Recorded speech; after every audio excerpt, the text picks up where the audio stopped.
Well, restaurants that survived the pandemic now face another challenge, finding enough workers to fully reopen. As Brock Turner reports, their newest challenge might be more sustained than originally thought. Jessica Fitch is used to wearing multiple hats, and today is no exception.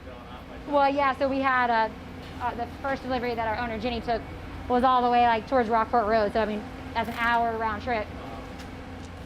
She's the general manager at a pair of Bloomington restaurants and says about half of her staff currently work at both to keep things running smoothly. That includes the owners.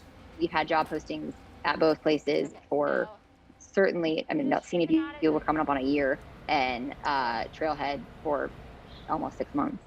Today, she's helping work in the kitchen, preparing deliveries at Trailhead Pizza. And on Sunday, she'll be filling multiple roles to get through the brunch rush at Scenic View. That's in addition to managing finances, orders, and planning for large events like this weekend's graduation at Indiana University. We had a board meeting. A lot of our restaurant folks weren't there. I know what they were doing. They were working the grill. They were cleaning dishes. They were checking on their CO2. While Tam says restaurant owners are used to filling in, now they're given little choice. It's either clean the tables and greet guests or stay closed. She knows it's not ready. This is sold. Yeah, I gotta make, no, that's Corey's. Fitch says fewer workers means a slower recovery for her and other restaurant owners. That it is a very unnatural and I would say almost painful process to say we can't take any more tables right now because either we can't serve them properly, the food won't come out on time, that we're managing to what our staff can do.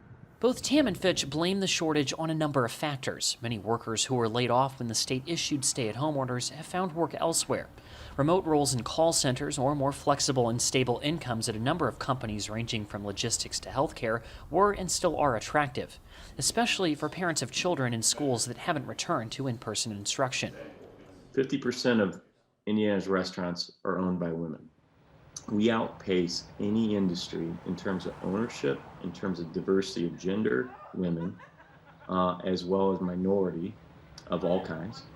And particularly when you throw in ownership as well as decision making. So who runs our restaurants, who runs our hotels, who owns our restaurants are oftentimes the primary caregiver of children as well. Many restaurant owners and some politicians believe businesses are competing with the federal government's temporary $300 increase to unemployment benefits. Further, they say the state's decision to continue pausing work requirement checks makes it difficult for owners. Michael Hicks, an economist at Ball State, believes there are bigger factors at play. While data shows Indiana has around 130,000 fewer residents working today than it did pre-COVID, Hicks is confident a large number won't ever return to the workforce. I think there's a lot of families who are going to choose not to re-enter the labor market, certainly not low-wage work. If the structure of restaurants change so that there's a guaranteed minimum wage, that I know I'm going to work, I'm going to make $15 an hour, I'm not dependent wholly on tips in a very uncertain market, I think that's different. He says the quick return to normal many restaurants had hoped for won't be on the menu. If I were an employer, I would consider the challenges in finding low-wage work as a permanent problem that's certainly not going to go away anytime soon. As an economist, Hicks says he's less concerned with the struggles certain industries face and believes we're witnessing an economic recovery catalyzed by generous stimulus payments. If workers are moving from lower wage jobs into higher wage jobs, be they in a different sector or would they be online, that's a good thing for the economy. And even if it means that some restaurants and hotels and bars have to close or have to modify operations, we have a name for that, it's called economic growth. In the meantime, Fitch is just thankful to be training some new help in the kitchen.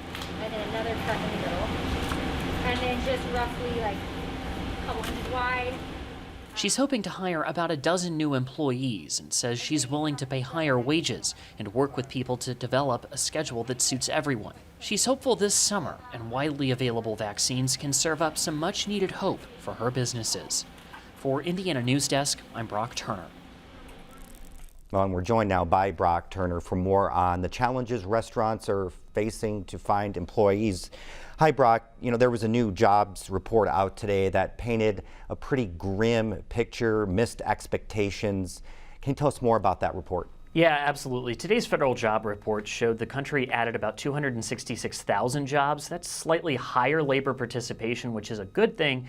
But really, that tells us there's a disconnect, between the jobs that are available and the workers that are able to take them. And there's a number of potential reasons for that. So how are restaurants affected by all of this?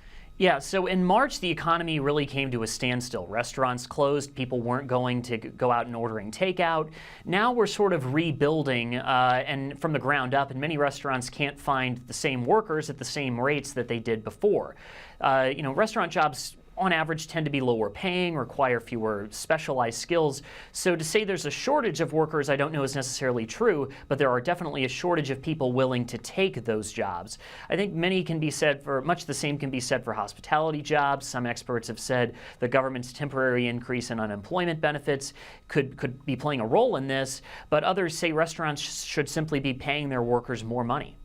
Yeah, you mentioned hotels and hospitality. How are they impacted?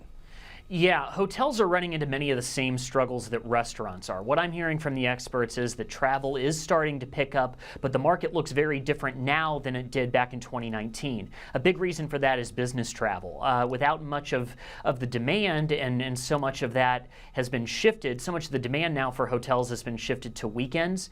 So while a hotel might be close to fully occupied on a weekend night, come Monday, that's probably not the case. So a lot of the difficulty hospitality is facing comes from finding workers, across all weeks. And then the last thing that I'll say here is that all of this is interrelated. You change one thing and there's significant ripple effects for, a number of industries. So much of that's expected given how dramatically things have changed over the last year. All right, Brock, thank you very much. Thanks a lot, Joe.